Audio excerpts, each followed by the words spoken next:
The torchlight flickered against the stone walls of the narrow alley behind the trading post. Liam adjusted his grip on the leather pouch filled with silver coins, 50 pieces, more than most people in the settlement saw in a year. The stranger across from him held a chain attached to a collar around the neck of a young woman who looked like she hadn't eaten in days. 50 silver pieces and she's yours, the seller growled, his blue-tinged skin marking him as one of the northern traders. She won't survive another night on the streets. The woman raised her eyes to meet Liam's gaze. Her skin was pale blue, almost human in its hue, but her silver eyes held depths that spoke of alien heritage. She was trembling, whether from cold or fear he couldn't tell. I can cook, she whispered, her voice barely audible. I can clean. I can be quiet. Liam felt something twist in his chest. He had come here to buy supplies for his homestead in the outer territories, not to purchase a person, but they. Desperation in her voice, the way she offered the only thing she had left to give, her skills, her silence made the decision for him. He handed over the pouch of coins and took the chain from the trader's hands. The woman flinched when he touched the metal links, expecting pain or rough handling. Instead, Liam immediately began working at the lock with a small tool from his belt. What's your name? He asked as the collar fell away. Amelia, she said, rubbing her neck, where the metal had chafed the skin. I'm Liam. I paid to get you away from him, but what happens next is up to you. Do you trust me? Amelia looked into his eyes, searching for deception or hidden cruelty. She had learned not to trust anyone in this harsh world, but something in his manner seemed different from the others who had owned her. I don't trust anyone, she said, honestly, but I have no choice. Liam nodded, understanding her position. Then come with me. My homestead is 3 days' ride from here. You'll have food, shelter, and work if you want it, but you're not a slave. You're free to leave whenever you choose. They walked through the settlement, toward the stables where Liam had left his horse. The trading post was one of the last human outposts before the wild territories began. A rough place where desperate people came to buy and sell whatever they could. Amelia kept her head down. And GT, clear his throat. And GT, trying to avoid the stares of other residents who recognized her as former property. Why? She asked as they reached the stables. Why pay so much for someone you don't know? Liam was saddling his horse, a sturdy animal bred for long journeys through dangerous terrain. Because no one should be owned by another person, and because he paused, checking the straps on his supply packs. Because I've been alone on that homestead for 2 years and I could use the company. Amelia studied him as he worked. He was tall and lean with brown hair and green eyes that seemed to miss nothing. His clothes were practical, leather and wool, designed for hard work and harsh weather. At his side hung a sword with a worn grip, and a bow was strapped to his saddle alongside a quiver of arrows. You live alone in the wild territories? She asked. Most people say that's suicide. Most people are wrong, Liam replied, helping her onto the horse behind him. It's dangerous, yes, but it's also free. No rules except the ones you make yourself. No authorities except your own conscience. They rode out of the settlement as the sun was setting, heading into the wilderness that stretched endlessly Beyond the last human outpost, the landscape was beautiful in its alien way. Purple grass waved in the evening breeze and strange trees with blue tinted bark grew in scattered groves. But Amelia knew this beauty hid countless dangers.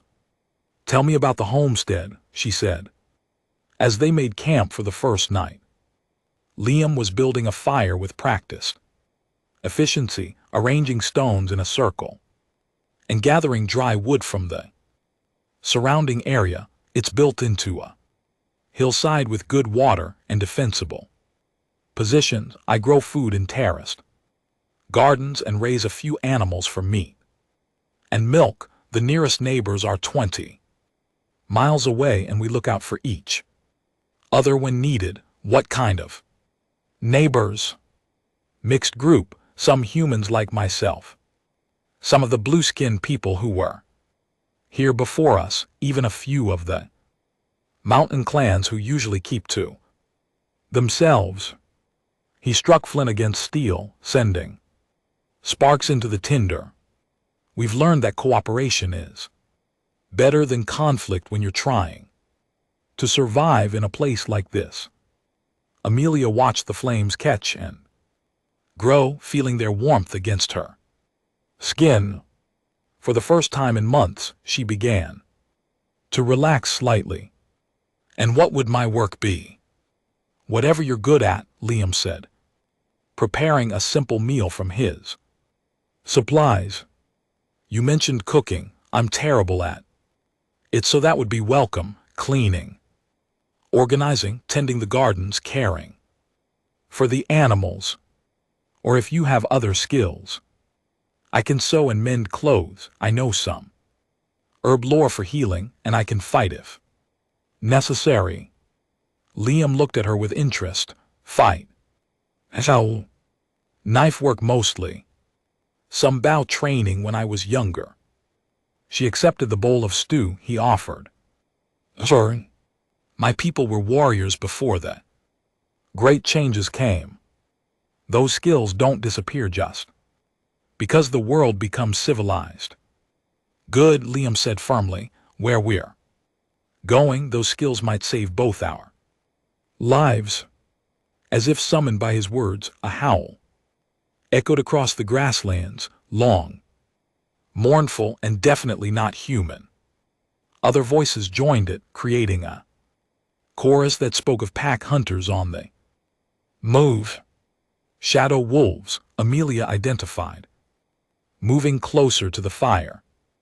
They hunt at night, but they usually avoid humans unless they're very hungry, or unless something has driven them from their usual territory, Liam added, checking his weapons. The bluegrass has been dying in patches lately.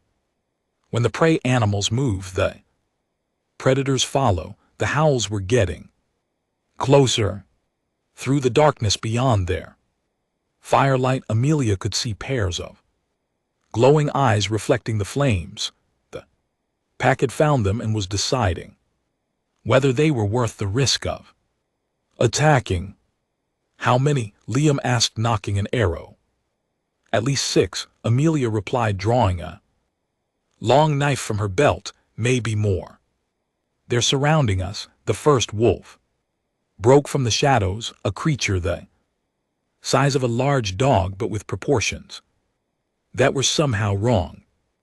Its legs were too long, its head too large, and its fur was the deep blue-black of midnight sky. Behind it came the rest of the pack, moving with predatory grace. Liam's first arrow took the lead wolf in the chest, dropping it with a yelp of pain. But the others kept coming, spreading out to attack from multiple directions. Amelia moved to cover Liam's back as he drew his sword. Her knife work was indeed skilled. She caught the first wolf to reach her with a precise thrust to the throat, then spun away from its falling body to face the next attacker. "Behind you," she called, and Liam spun just in time to meet a wolf's leap with his blade. The fight was brief but vicious.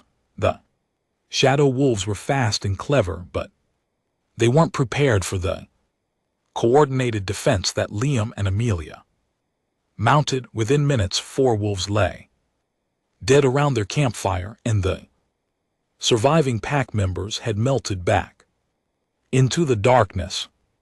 Well, Liam said, cleaning his sword, I'd say we work well together. Amelia was checking herself for injuries, finding only minor scratches. You fight well for a homesteader. I wasn't always a homesteader, Liam replied simply. Before I came out here, I was a soldier in the border wars. Got tired of fighting other people's battles for other people's causes. They spent the rest of the night taking turns on watch, but the wolves didn't return. By morning, scavenger birds were already picking at the carcasses, and the grasslands had returned to their deceptive peace. The second day of travel took them through more varied terrain, rocky outcroppings where crystal formations grew like alien flowers, and valleys where streams ran purple with mineral deposits. Amelia found herself relaxing further as they rode, beginning to believe that Liam's offer might be genuine.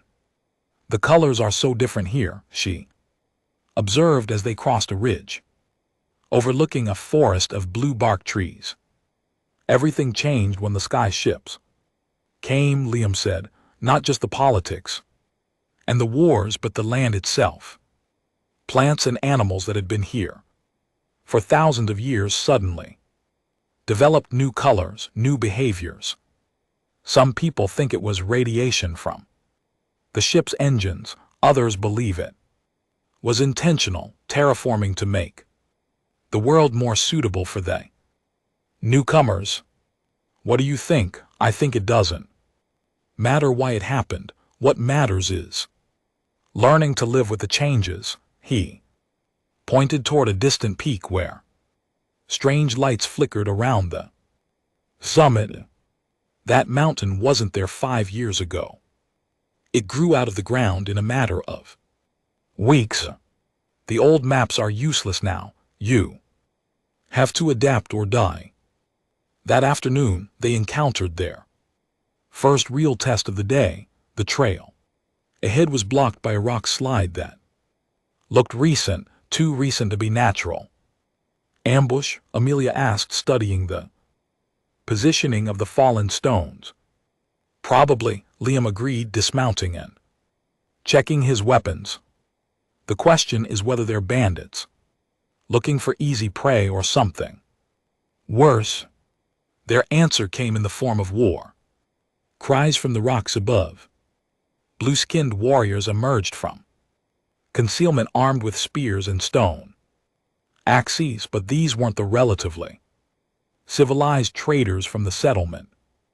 These were wild clansmen from the deep territories, and they had painted their faces for war. Trespassers, their leader shouted in accented but understandable speech. You die for entering sacred lands. Sacred lands, Liam called back, keeping his hands near his weapons but not drawing them yet. This has been a trade route for generations. No more, the leader replied. The spirits have awakened. They demand blood to purify the contaminated earth. Amelia counted at least 8 warriors in the rocks above, with possibly more hidden from view. The tactical situation was poor. They were outnumbered and caught in the open while their enemies held the high ground. Can we negotiate? She asked quietly. Doesn't look like it, Liam replied. Religious fanatics are the worst kind of enemy. They can't be reasoned with or bought off. The first spear was hurled without further warning, striking the ground inches from their horses' hooves. The animal reared in panic, scattering their supplies across the trail. So much for negotiation, Liam said, drawing his bow and sending an arrow toward the spear thrower. The battle was chaotic and desperate. The warriors had the advantage of position, but Liam and Amelia had superior weapons and training. Liam's arrows found their targets with deadly precision, while Amelia used her knowledge of the terrain to find cover and strike back with throwing knives. But numbers were telling against them.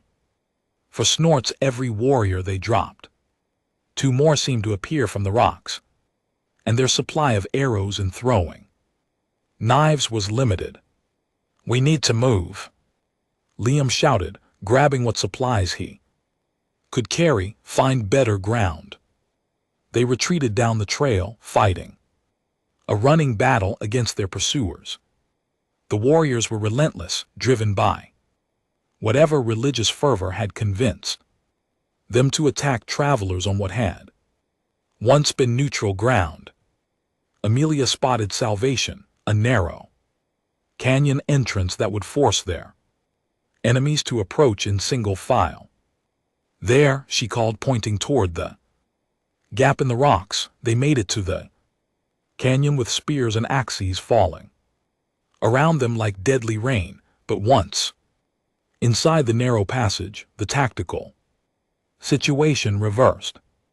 Now the warriors had to come at them 1 or 2 at a time, and Liam's sword work proved devastatingly effective in close quarters. "Give up," the warrior leader called from outside the canyon. "You cannot escape. We will wait until hunger drives you out." "Counter-offer," Liam replied. "Leave now, and we won't kill the rest of your men when they're stupid enough to charge into this canyon." The answer was another flurry of spears, but thrown from too great a distance to be effective. The warriors were brave, but not suicidal. They had learned to respect the refugees' fighting abilities. "They'll wait," Amelia said, checking their remaining supplies. "And they're probably right about hunger. We have food for maybe 2 days." "Then we don't wait," Liam decided. "The canyon goes deeper into the rocks. Maybe there's another way out." They explored the narrow passage, finding that it opened into a network of caves and tunnels carved by ancient water flows. The air was cool and damp, with strange echoes that suggested vast spaces hidden in the darkness. "I don't like this," Amelia said, studying the smooth walls that seemed almost too regular to be natural. These passages were shaped by intelligence, not erosion. Better to face unknown dangers than certain death outside, Liam replied, lighting a torch from their supplies. They had been walking for perhaps an hour when they heard the first sounds, a rhythmic tapping that echoed through the tunnels like code signals, but the rhythm was wrong somehow, too fast and complex for human communication. "What makes sounds like that?" Liam asked. "I don't know," Amelia admitted, "but we should be very quiet until we do." They crept forward as silently as possible, following the main passage. Deeper into the rock, the tapping sounds grew louder and more complex, joined by other noises, scraping, clicking, and what might have been voices speaking in no language either of them recognized. The passage opened into a vast cavern, and what they saw there defied easy explanation. The space was filled with structures that hurt to look at directly, geometric forms that seemed to fold in on themselves, creating impossible angles and surfaces that appeared to exist in more than 3 dimensions, and moving among these structures were the builders, creatures that might once have been human but had been changed beyond easy recognition. They were tall and thin, with too many joints in their limbs and fingers that ended in tools rather than nails. Their skin was translucent, showing the flow of alien fluids beneath. "The changed ones," Amelia whispered, recognizing them from old stories. People who went too deep into the influence zones around the crash sites. The alien technology rewrote their bodies and minds. Are they dangerous? No one knows. They build things, but no one understands what or why. Most people avoid them entirely. As they watched, one of the changed ones approached their hiding place. It moved. With fluid grace, its altered limbs, carrying it across the uneven cavern floor without apparent effort. When it spoke, its voice was like music played on instruments that had never existed. Visitors, it said, somehow making the alien sounds mean something comprehensible. Lost one seeking passage through our domain. We don't want to disturb you, Liam said carefully. We're just trying to find another way out of these caves.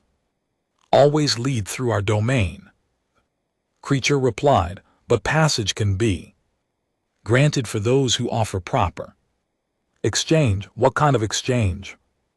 Knowledge, perspective. You see the world through unchanged eyes. This has value to us. The changed one gestured toward the impossible structures around them. We build, but we have forgotten why. Perhaps you can remind us. Amelia stepped forward, studying the geometric forms more carefully. What are you trying to build? Bridges, the creature said simply. Pathways between what was and what will be. But the mathematics elude us, and the purpose grows dim. Bridges to where? To home. To the places we came from before the changes took us, the changed ones. Translucent skin shifted color, showing emotions that had no human equivalent. We were like you once, we remember fragments of that existence. But the memories are incomplete. Liam and Amelia exchanged glances. These creatures weren't threatening. They were tragic, people who had been transformed against their will and now struggled to maintain some connection to their original humanity. We'll help if we can, Amelia said. But we need safe passage through your domain. This is acceptable, the changed one agreed. Follow the marked path and do not touch the incomplete structures. Some of them exist only partially in this reality. Contact could be harmful to unchanged beings.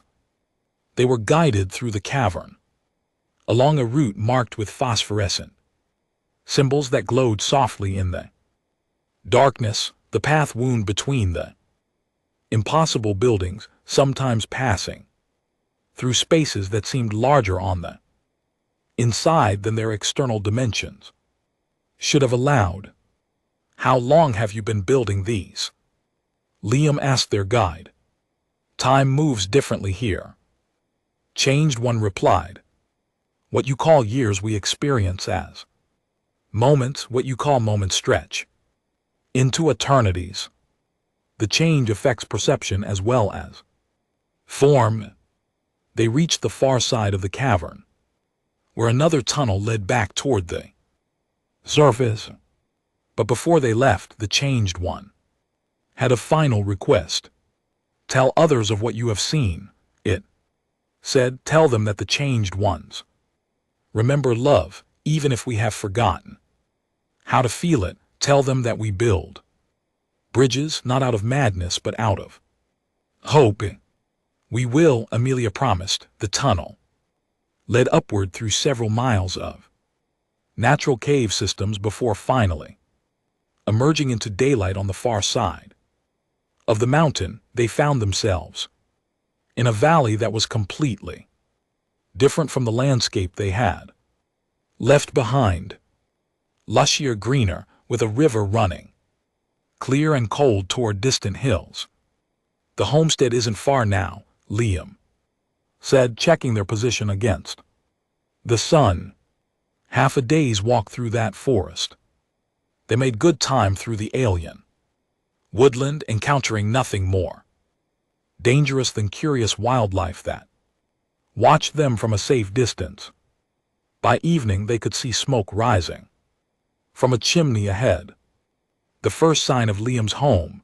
The homestead was more substantial than Amelia had expected, built into a natural shelf on the hillside. It consisted of several buildings connected by covered walkways.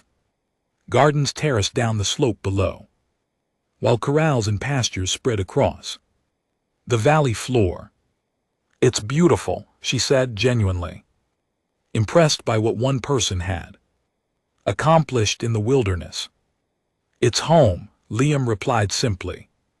"And now it's yours too, for as long as you want it to be."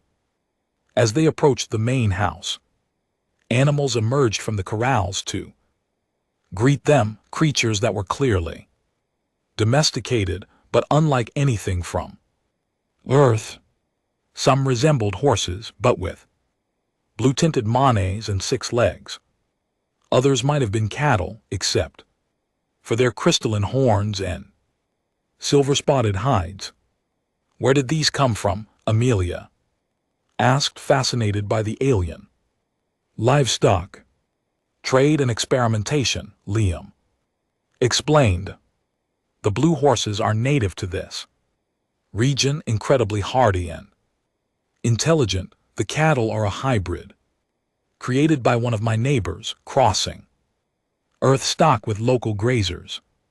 They produce milk and meat, but they can also digest the alien plants that would poison normal cattle." Inside the main house, Amelia found rooms that were simple but comfortable, furnished with handmade furniture and lit by oil lamps that burned with clean, bright flames. The kitchen was well equipped with tools for cooking and preserving food, while the living areas showed signs of someone who read voraciously and valued learning.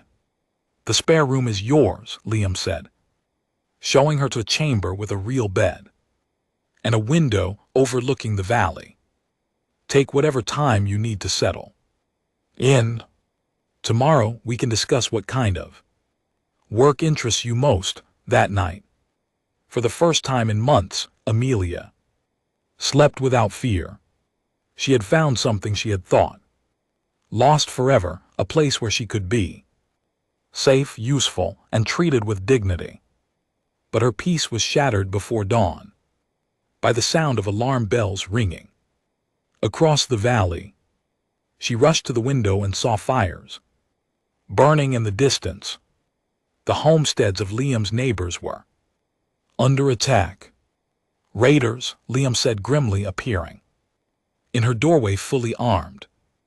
"Probably the same clan that tried to kill us on the trail. They must have followed our tracks. How many? Hard to say, but enough to hit multiple targets simultaneously. We need to help defend the other homesteads, but that means leaving this place unprotected." Amelia made her decision quickly. "I'll stay here and defend your home. You go help the neighbors." "Are you sure? I don't know how many might come this way." "I can handle whatever comes," she said, firmly checking her weapons. "Go. People are dying while we talk."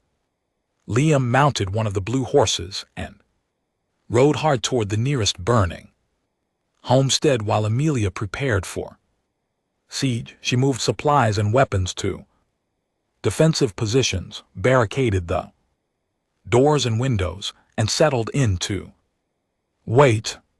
The attack came just after sunrise. 20 warriors painted for war emerged from the forest carrying torches and weapons. But they had clearly expected to find the homestead undefended. The sight of a lone figure standing ready to fight seemed to confuse them. "Surrender," their leader called.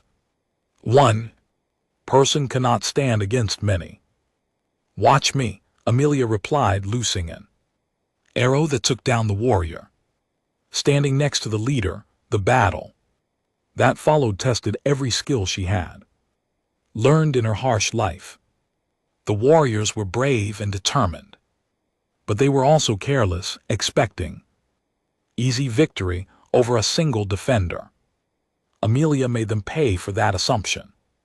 With carefully placed arrows and well-timed tactical retreats that drew them into prepared killing zones.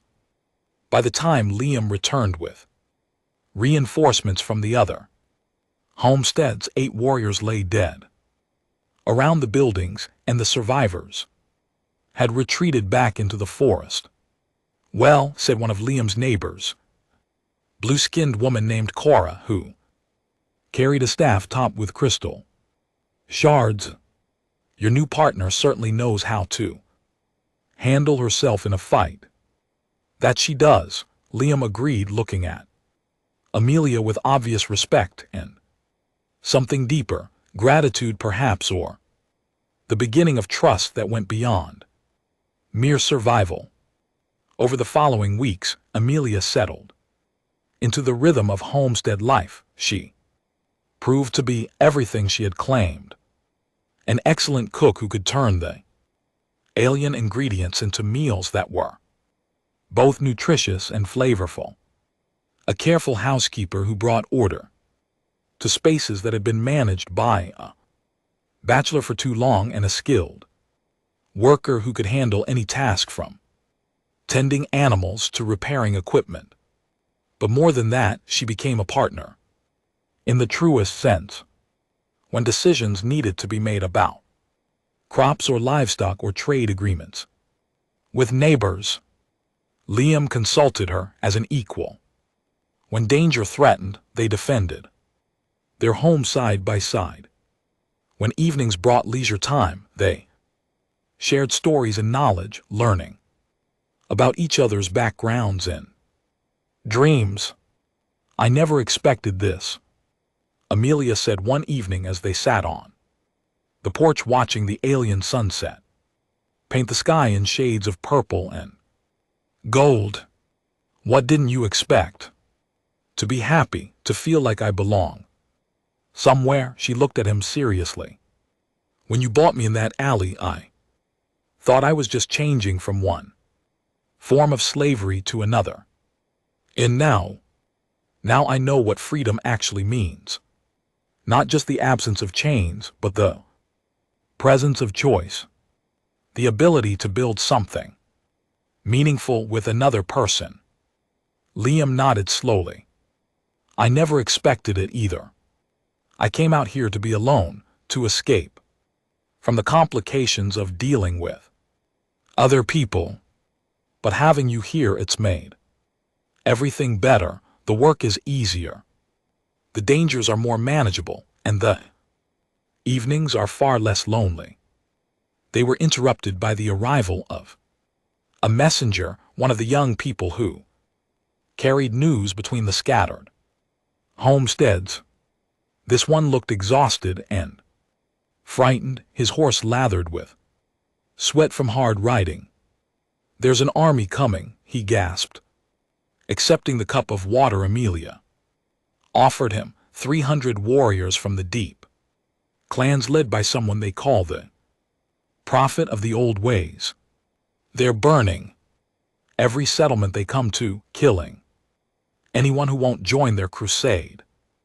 "How far away?" Liam asked. 2 days. Maybe 3. They're moving fast, but they're also stopping to destroy everything in their path." The messenger looked around at the peaceful homestead. "You need to evacuate. Everyone in the valley needs to evacuate." "Evacuate to where?" Amelia asked. "Practically, the trading post couldn't hold 50 people, let alone the entire valley population. There's talk of making a stand at the old fortress in the northern hills."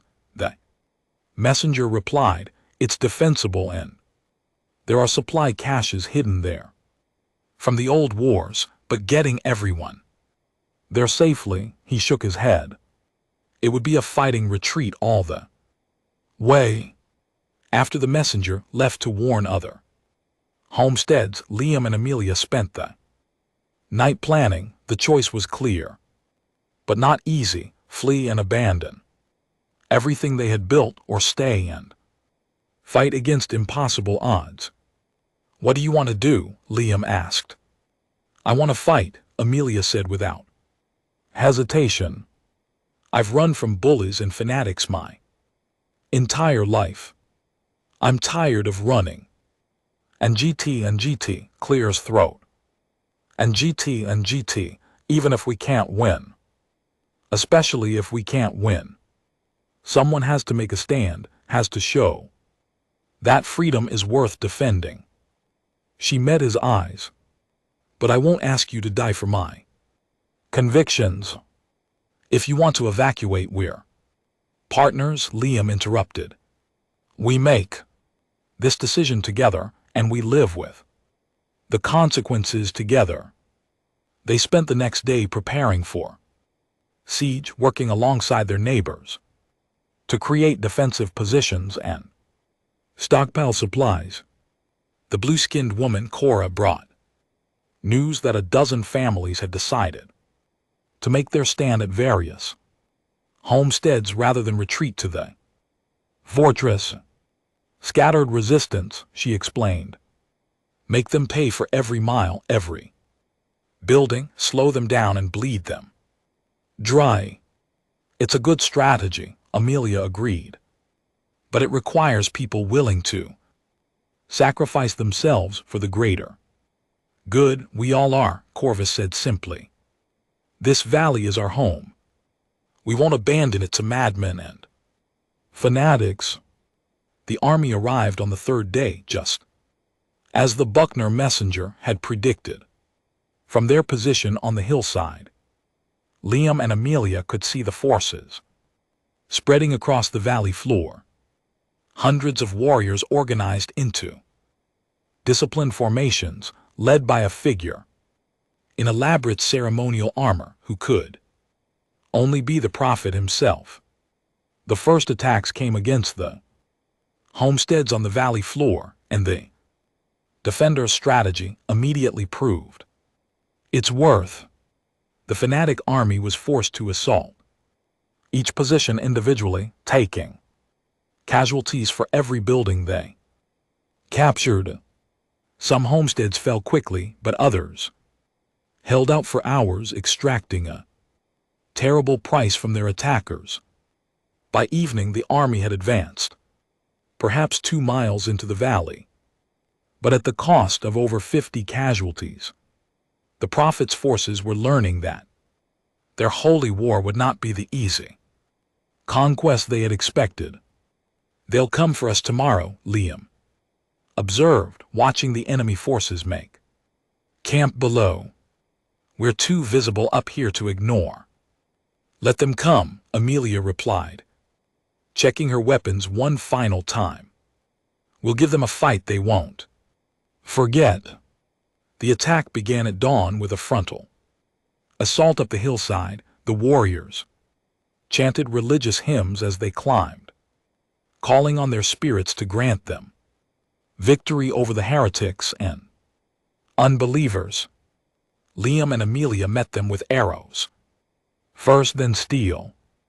Their defensive position was strong, and they had prepared well, but sheer numbers began to tell as the morning wore on.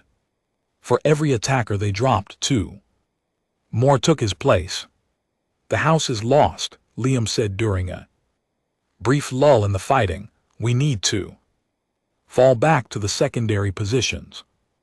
They retreated through a series of prepared fallback points, each one costing the attackers more time and lives. But inevitably, they were pushed back to their final defensive position, a natural cave complex behind the main house that could only be approached through a narrow entrance. "This is it," Amelia said, reloading her bow with the last of their arrows. "This is where we make our final stand." But even as the words left her mouth, they heard new sounds from the valley. Below, war cries in different voices, and the clash of weapons meeting weapons. Through the cave mouth they could see a new force engaging the Prophet's army. Dozens of mounted warriors led by familiar figures. The changed ones, Liam breathed in amazement. They've left their caverns to join the fight. The changed ones fought with weapons and tactics that defied conventional understanding. Their altered bodies moved with impossible grace, and their tools seemed to function more like extensions of their will than simple mechanical devices. The Prophet's warriors, already exhausted from hours of fighting, found themselves facing enemies unlike anything they had ever encountered. The battle turned quickly, faced with opposition they couldn't understand or effectively counter. The fanatic army began to break apart. Units that had held together through the morning's fighting suddenly lost cohesion as their religious certainty was shaken by the appearance of beings that shouldn't exist. We need to help them, Amelia said, preparing to leave the cave. Wait, Liam cautioned, let's see how this develops before we commit ourselves. But the battle was already decided.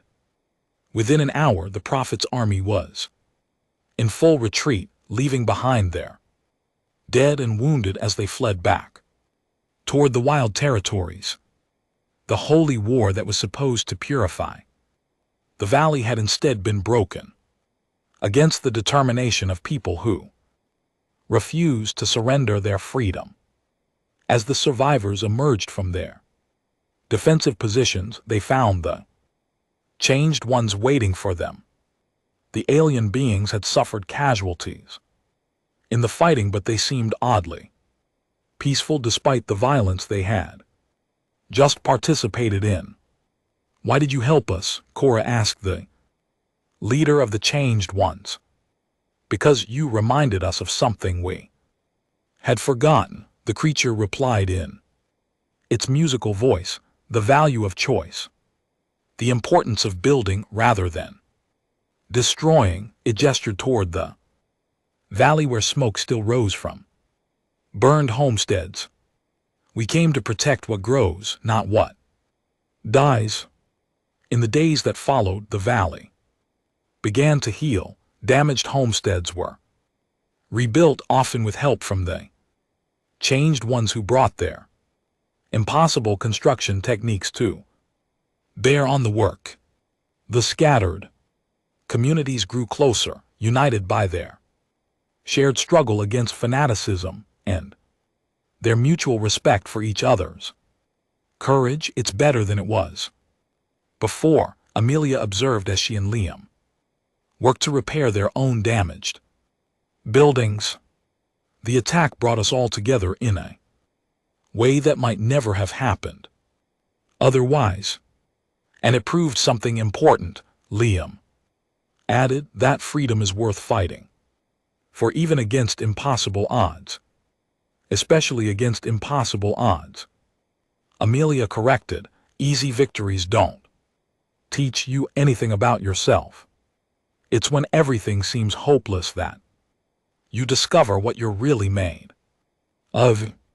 As the seasons passed, their partnership deepened into something neither of them had expected when they first met in that dark alley behind the trading post. They were no longer just allies in survival, but true companions who had chosen to build a life together in defiance of a world that seemed designed to tear people apart. Do you ever regret it? Liam asked one evening as they watched the alien stars emerge in the darkening sky.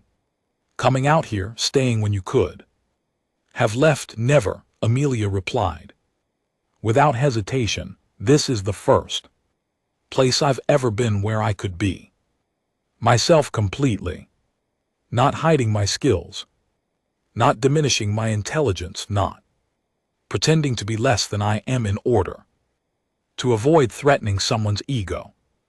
And now clears throat.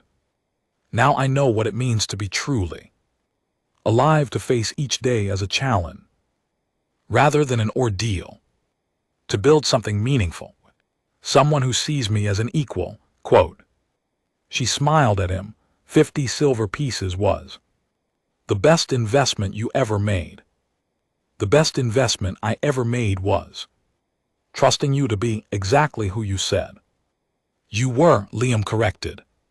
Someone who could cook, clean, and be quiet when necessary, but also someone with the courage to fight for what's right and the wisdom to build rather than destroy. In the distance, lights flickered in the windows of their neighbors' homes, each one representing another story of survival and hope in a harsh and alien world. The valley had become more than just a collection of homesteads. It was a community, a place where different peoples could work together despite their differences. And at the heart of it all was the simple truth that had brought them together in the first place, that everyone deserved dignity, freedom, and the chance to build something meaningful with their lives. It was a truth worth fighting for, worth sacrificing for, and worth dying for if necessary. But more importantly, it was a truth worth living for.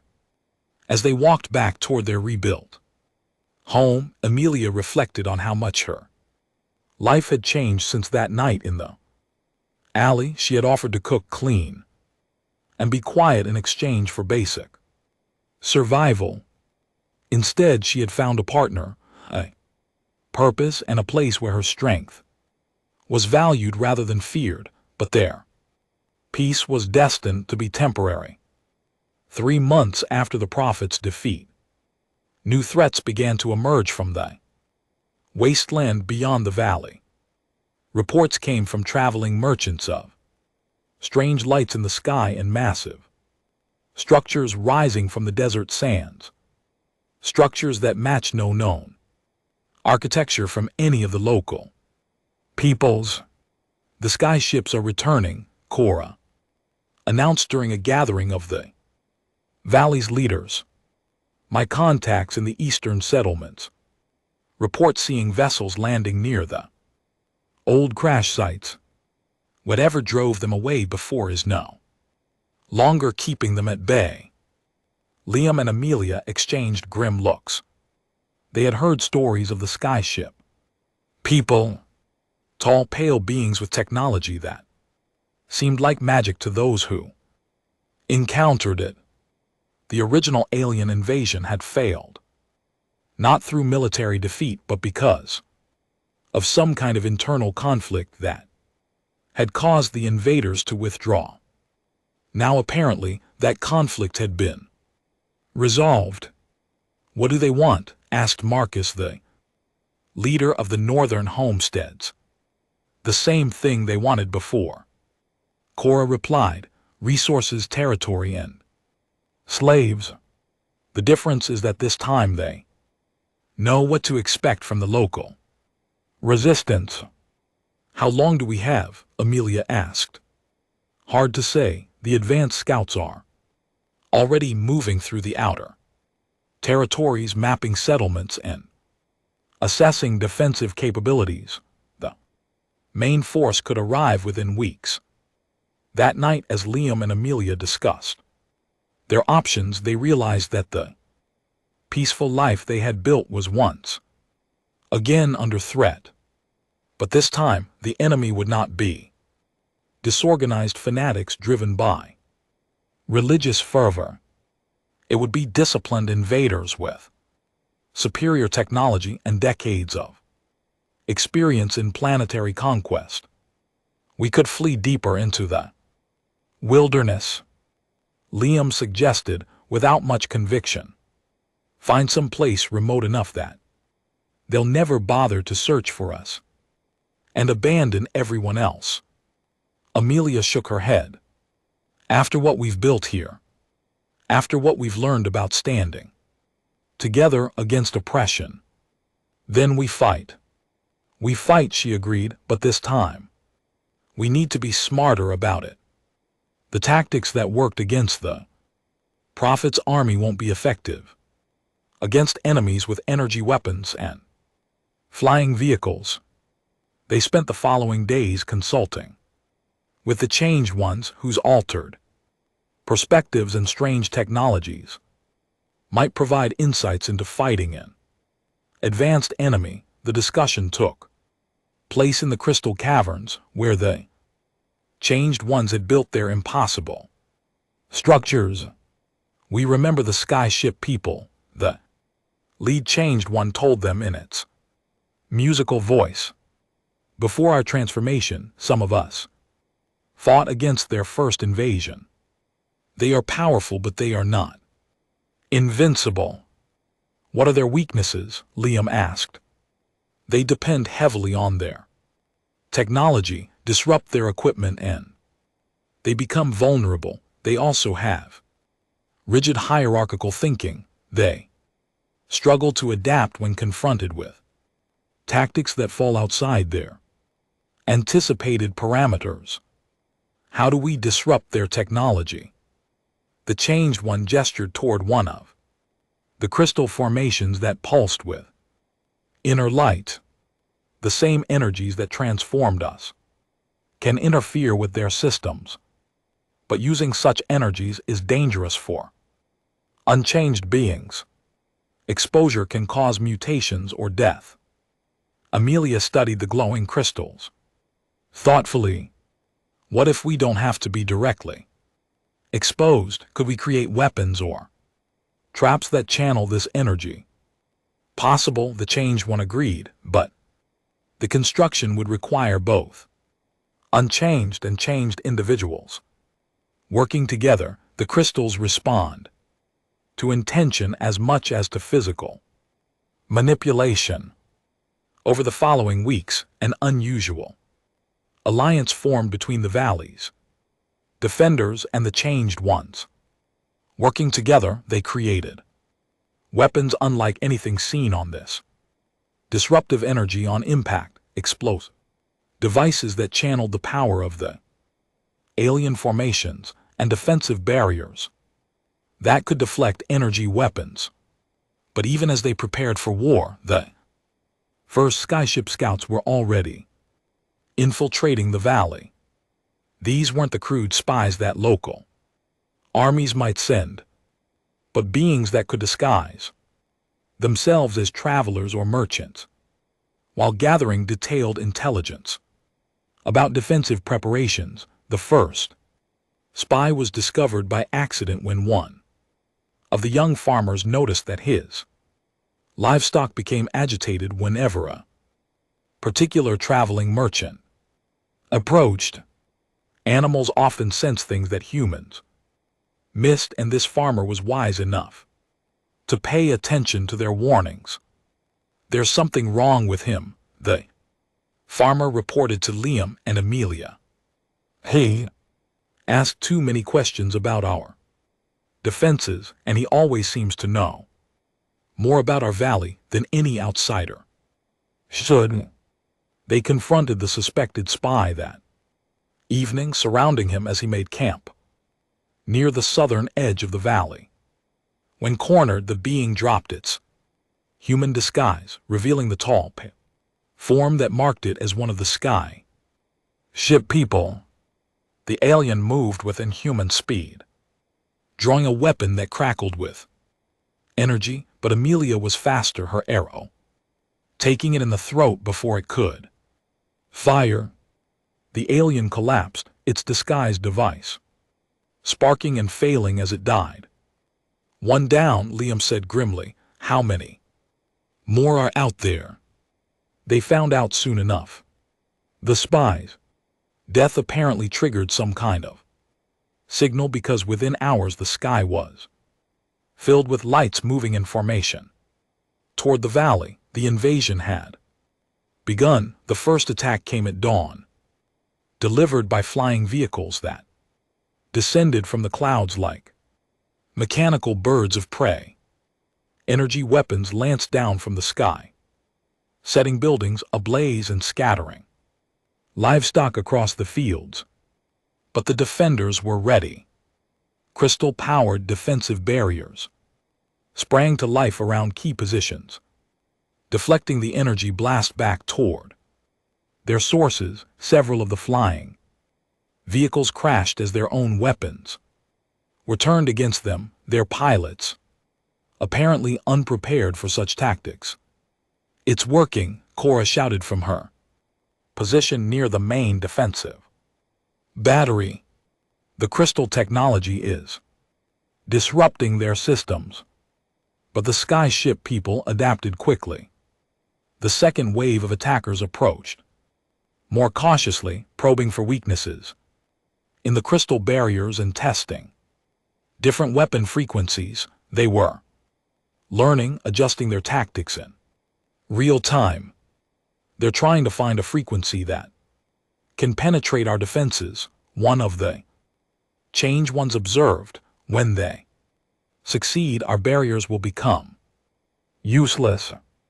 "Then we don't let them succeed," Amelia replied, knocking one of the crystal-tipped arrows. "We take the fight to them." The counterattack began with teams of defenders using the tunnels and caves to approach the landed skyships. The aliens had established a base camp in the lower valley, apparently confident that their technological superiority would prevent any effective resistance. They were wrong. Liam led a team through the underground passages the Change Ones had shown them, emerging behind the enemy lines with enough explosive devices to level half the valley. But instead of simply destroying everything, they targeted specific systems, power generators, communication arrays, and vehicle maintenance facilities. The explosions lit up the night sky as alien technology succumbed to weapons powered by the very energies that had transformed this world. Vehicles crashed as their control systems failed, and the invaders found themselves cut off from their orbital support. But the victory came at a cost. Several of the defenders were caught in the blasts, and the energy released by the crystal weapons was taking a toll on those who used them. Amelia noticed that her hands were beginning to show a faint blue tint after handling the crystal arrows, and she wasn't the only one experiencing changes. "The energy is affecting us," she told Liam as they regrouped after the attack. "If we keep using these weapons, we might end up like the Changed Ones," he finished, transformed beyond recognition.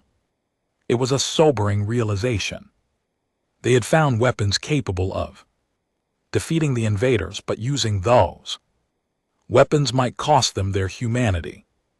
The choice was stark: remain human and probably die, or accept transformation and live as something else entirely. "What do the Changed Ones say about it?" Liam asked. "They say the change is not always loss," Amelia replied. "That what they became is different from what they were, but not necessarily worse, just different."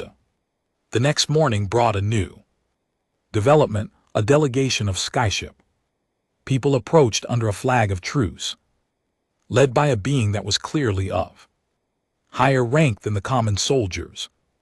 Its bearing was regal, and its equipment more elaborate than anything they had seen before. "I am Commander Zeth Kov III. Expansion Fleet," it announced in perfectly clear human speech. "I come to offer terms for your surrender." "What terms?" Liam asked, though he had no intention of surrendering. "Serve us willingly, and your valley will be spared destruction. Your people will be relocated to suitable work areas where they will contribute to the greater expansion refuse, and we will level every structure and claim this territory by right of conquest. Counter-offer, Amelia said, stepping forward with one of the crystal arrows knocked in her bow. Leave our world entirely, and we won't. Demonstrate what our new weapons can do. To your command vessel. The alien commander studied the crystal-tipped arrow with what might have been amusement. You threaten us with primitive weapons, enhanced by chaotic energy fields. Such devices are dangerous to the user, as much as the target, which is why we're not afraid to use them. Amelia replied calmly, we've already accepted the risks. Something in her tone seemed to penetrate the alien's confidence. It studied the assembled defenders more carefully, noting the faint blue tinges that several of them now displayed, evidence of exposure to the transformative energies. You would sacrifice your own forms to resist us, the commander asked. We would sacrifice anything to remain free, Liam answered. That's something you clearly don't understand. The commander's expression, as much as could be read on its alien features, shifted from amusement to something approaching respect. Perhaps we underestimated your species. Very well, we will withdraw from this valley, but the offer remains open. When you realize the futility of resistance, we will still accept your surrender. Don't hold your breath, Amelia said, though she doubted the alien would understand the idiom. The skyship forces withdrew that same day, their vehicles rising into the clouds and disappearing beyond the horizon. And GT clears throat. And GT, but the defenders knew this was only a temporary respite. The aliens would return with better tactics and more powerful weapons. They're regrouping, Cora observed as they watched the last of the enemy vehicles disappear. Analyzing our capabilities and planning a more effective assault.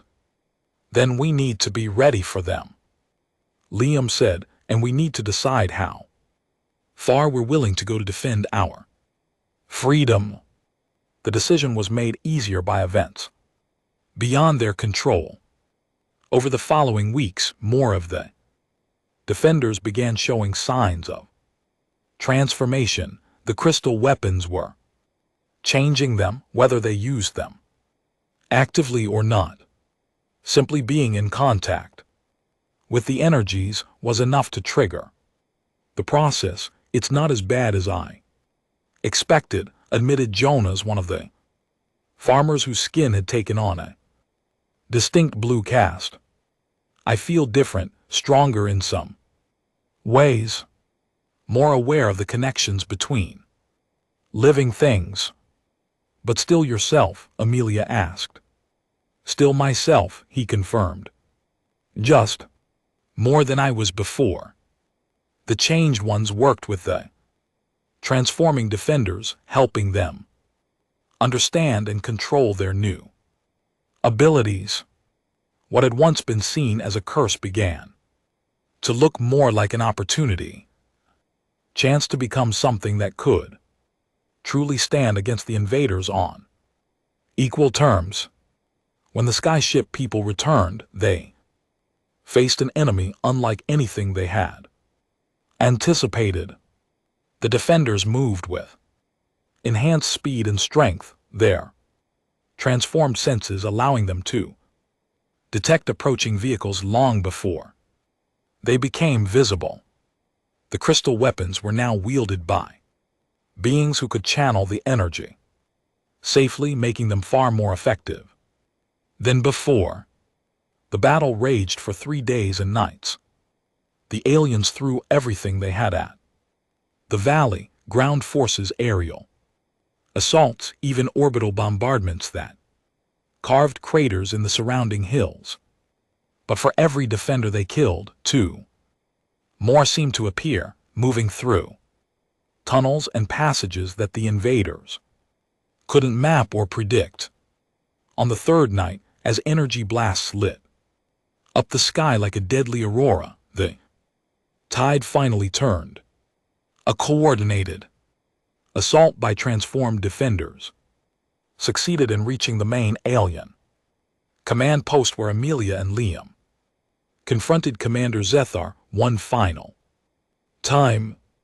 "This is impossible," the alien commander snarled, its composed demeanor finally cracking. "You are primitives. You should not be able to stand against us. That's where you made your mistake," Amelia replied, her transformed features now clearly showing the blue-tinged skin and silver eyes that marked her new nature. "You assumed that primitive meant weak.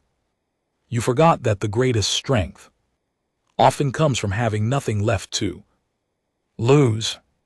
The crystal arrow she loosed took the commander's center mass, the energy discharge short-circuiting every piece of technology within 50 FT.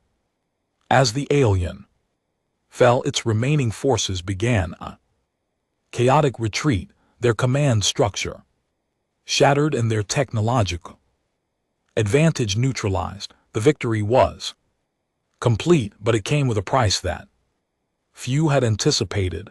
Nearly half the Valley's defenders now showed clear signs of transformation. And GT snorts. And GT, their human heritage blended with something alien and powerful. They were no longer entirely the people they had been, but they were still themselves, changed, enhanced, but not diminished.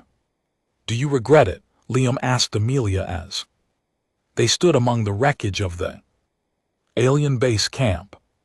His own transformation was evident, the crystalline patches that now marked his hands and forearms, giving him the ability to interface directly with the alien technology they had captured. "Never," she replied without hesitation. "We're still us. We're still free, and now we're strong enough to stay that way." In the months that followed, other settlements throughout the region began seeking their help. Word had spread of the valley that had defeated the Skyship people, and refugees arrived daily seeking sanctuary and a chance to join their community. The changed ones emerged from their caverns to help integrate the newcomers, sharing their knowledge of transformation and adaptation.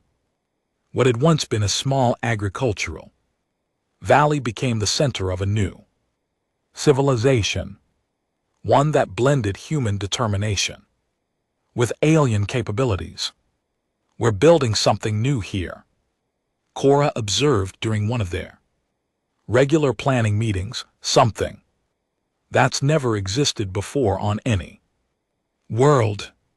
A society where change is embraced rather than feared," added one of the newer arrivals, a woman whose exposure to the crystal energies had given her the ability to communicate directly with the valley's alien wildlife. As seasons passed and their community grew, Amelia often reflected on the journey that had brought her to this place. She had started as a desperate woman offering to cook, clean, and be quiet in exchange for basic survival. Now she was a leader, a warrior, and something entirely new. A bridge between what humanity had been and what it could become. "I can cook," she said one evening as she and Liam worked together to prepare a feast for the community's latest celebration. "I can clean. I can be quiet when necessary. And you can fight, lead, transform, and inspire," Liam added, his crystalline enhanced hands working alongside hers to create something beautiful and nourishing. "You can be everything you were meant to be and more." The alien stars shone down on their transformed valley, no longer symbols of isolation but beacons of hope for all. Those who sought freedom. They had faced the ultimate test and emerged victorious, not by remaining unchanged but by embracing change itself as a path to strength. Whatever the future might bring, they would meet it as they had met every challenge, together transformed but not diminished, free to choose their own destiny among the stars.